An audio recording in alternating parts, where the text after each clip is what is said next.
In this module, we are going to understand about clash between Western and Islamic culture. Samuel P. Huntington gave a very popular thesis regarding clash of civilizations. First, it was uh, in the article, in the journal article, and then it was in the form of a book. That how there would be a clash of civilizations in a due course of time, and there would be a remaking of new world order. Huntington differentiates among eight of eight or nine world civilizations: Hindu, Islamic, Orthodox, that's Russia, Western European, North American, Latin American, African, and then he talks about those characteristics of these civilization, underlying values, social relations, and customs. Human history is the history of civilizations. Civilizations lack clear beginnings, and there are no different defined boundaries between civilizations. Civilizations change over time. Civilizations maintain cultural identity, and sometimes they lose the same. Civilizations are again aligned with both religion and race.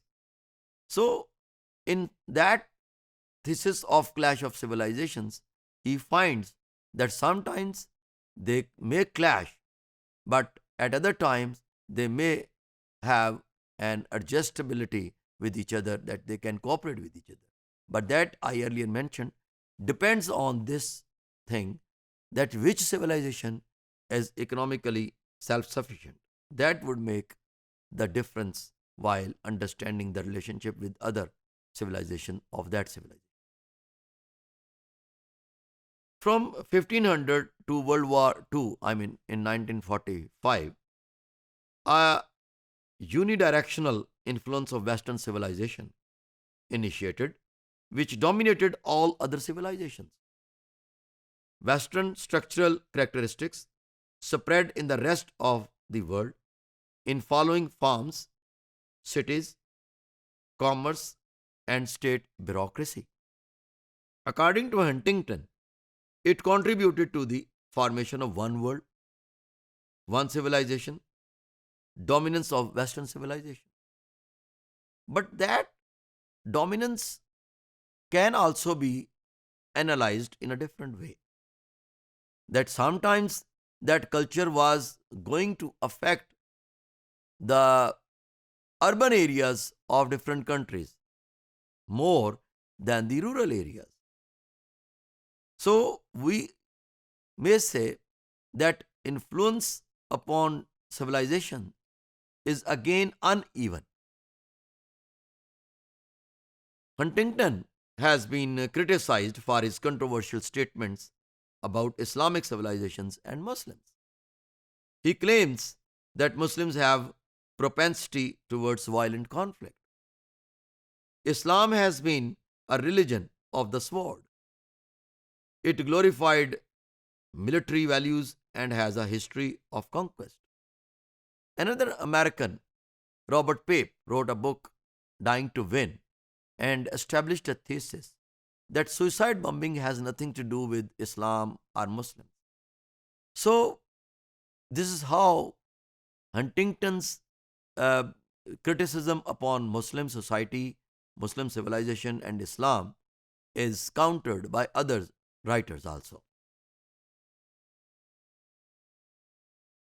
Moreover, he presents the reason of demographic explosions within Islam. Huntington was trying to say that how there was a demographic explosion within Islam. He predicts that high birth rate in Islamic countries will force many to move abroad in search of jobs. Eventually, Muslim culture will come into more and more contact and conflict with other civilizations.